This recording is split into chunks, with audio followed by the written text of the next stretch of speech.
10 guards charged in fatal beating of New York inmate, a systemic failure. Did justice fail Messiah Nantwi twice? 10 New York prison guards stand accused in his death, a brutal beating that exposes a system riddled with violence and cover-ups. This isn't just about one inmate, it's about the dehumanization within our prisons. Give a like and subscribe. Leave a comment. 10 New York prison guards have been indicted in connection with the horrific death of Messiah Nantwi. The incident occurred within the walls of Mid-State Correctional Facility, a place meant to uphold justice, not deliver fatal blows. This case casts a dark shadow on the entire correctional system. 2 guards now face the gravest of charges, second-degree murder. This indictment marks the second instance this year where New York correctional officers have been charged in connection with a death behind bars. Are these isolated incidents or symptoms of a deeper rot? Messiah Nantwi was just 22 years old when he died on March 1st, succumbing to injuries sustained within the prison. He was serving a 5-year sentence for weapons possession, a relatively minor offense compared to the brutality he faced. His life, regardless of his past, was extinguished within the very system designed to rehabilitate. Nantwi was also facing murder charges in Manhattan for 2 separate incidents. He entered the state prison system in May, a young man with a complex history. But did his alleged crimes justify the violence he ultimately endured? The details of Nantwi's death are chilling. He suffered massive head trauma and numerous other injuries, a testament to the brutality of the alleged assault. The guards allegedly beat Nantwi after an initial encounter, escalating the situation to a deadly level. The attack intensified when Nantwi bit 2 guards, a desperate act of self-preservation. But even after this, the assault continued, even after Nantwi became unresponsive. This wasn't discipline, it was a savage beating. Further assaults occurred in a stairwell and holding cell, demonstrating a calculated and relentless attack. The beatings, coupled with the lack of urgency in seeking medical attention, demonstrated depraved indifference for his life. This wasn't just a crime, it was a moral failing. Jonah Levi and Caleb Blair are the 2 guards charged with second-degree murder and first-degree manslaughter. They stand accused of the most heinous act, taking a life with malice and intent. Their actions, if proven, represent a profound betrayal of their duty. Both Levi and Blair entered not guilty pleas at the indictment hearing, setting the stage for a long and arduous legal battle. The truth of what happened in those prison walls will be fiercely contested. Levi and Blair were part of an emergency response team called to Nantwi's room to help National Guard members with an unknown issue. This raises questions about the initial reason for their intervention and whether excessive force was immediately deployed. Several guards immediately rained blows on his head and body using their boots, a horrifying image of unchecked power and brutality. This wasn't a controlled response, it was a violent assault. Nantwi was assaulted a second time in a stairwell and dumped in a holding cell at the infirmary and further assaulted by Blair. This paints a picture of a sustained and deliberate attack, not a momentary lapse in judgment. Thomas Eck, Craig Klemick, and Daniel Berger are charged with first-degree manslaughter and gang assault, indicating their direct involvement in the beating.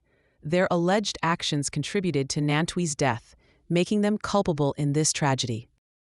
Sergeant Francis Chandler is charged with gang assault and second-degree manslaughter, suggesting a supervisory role in the violence. His position of authority makes his alleged involvement even more disturbing.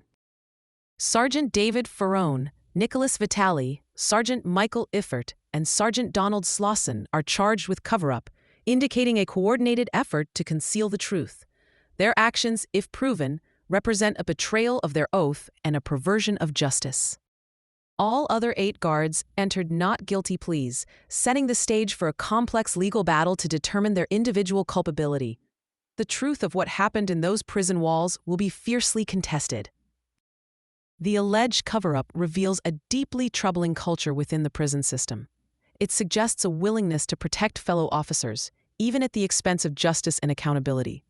This is not just about individual actions. It's about a systemic problem. Guards are accused of filing false reports, deliberately misleading investigators, and obscuring the truth. This is a direct assault on the integrity of the justice system. Cleaning up blood in Nantwi's cell and attempting to destroy evidence further demonstrate the extent of the alleged cover-up. These actions were designed to prevent the truth from coming to light. Chandler ordered a corrections officer to retrieve a weapon confiscated earlier that day in an incident not involving Nantwi. This suggests a deliberate attempt to frame Nantwi and justify the violence. Eck volunteered to lie to authorities about finding it on the floor in Nantwi's room, a blatant act of perjury designed to protect his fellow officers. This is a clear indication of a culture of silence and complicity. 6 other correctional officers agreed to cooperate with the investigation, offering a glimmer of hope for accountability. Their willingness to speak out against their colleagues is a testament to their conscience. 2 will plead guilty to felonies, acknowledging their involvement in the crime and accepting responsibility for their actions. This is a crucial step towards justice. 4 will plead guilty to misdemeanors, indicating a lesser degree of involvement, but still acknowledging their culpability. Their cooperation is essential to uncovering the full truth. A wildcat strike by guards over working conditions created a volatile environment within the prison system. This unrest may have contributed to the tensions that led to Nantwi's death. A National Guard was deployed to maintain operations, highlighting the severity of the situation. This underscores the instability and potential for violence within the prison system. Incarcerated people and their advocates complained that services and conditions deteriorated during the walkout, further exacerbating the already difficult circumstances. This created a breeding ground for conflict and abuse. Governor Kathy Hochul condemned the horrific crime, acknowledging the severity of the situation and the need for accountability. But words are not enough. Concrete action is required to address the systemic issues within the prison system. She emphasized the responsibility of correctional officers to protect the incarcerated population, a fundamental principle that was tragically violated in this case. This responsibility must be upheld at all costs. Special Prosecutor William Fitzpatrick is overseeing the probe, ensuring an independent and thorough investigation. His involvement is crucial to maintaining public trust in the justice system. The Attorney General's office has recused itself in Nantwi's case, citing its representation of several correctional officers in civil lawsuits. This avoids any potential conflict of interest and ensures impartiality. Lawyers for the 2 guards charged with second-degree murder, Jonah Levi and Caleb Blair, entered not guilty pleas at an indictment hearing Wednesday. The legal battle will be long and complex. The other 8 guards also entered not guilty pleas, setting the stage for a protracted legal process to determine their individual culpability. The pursuit of justice must be relentless. William Fitzpatrick is also the prosecutor in the death of Robert Brooks, another inmate who was fatally beaten at Mid-State Correctional Facility. This highlights a disturbing pattern of violence within the New York prison system. 6 guards have pleaded not guilty to murder charges in Brooks's death, indicating a similar struggle for accountability. These cases underscore the urgent need for systemic reform.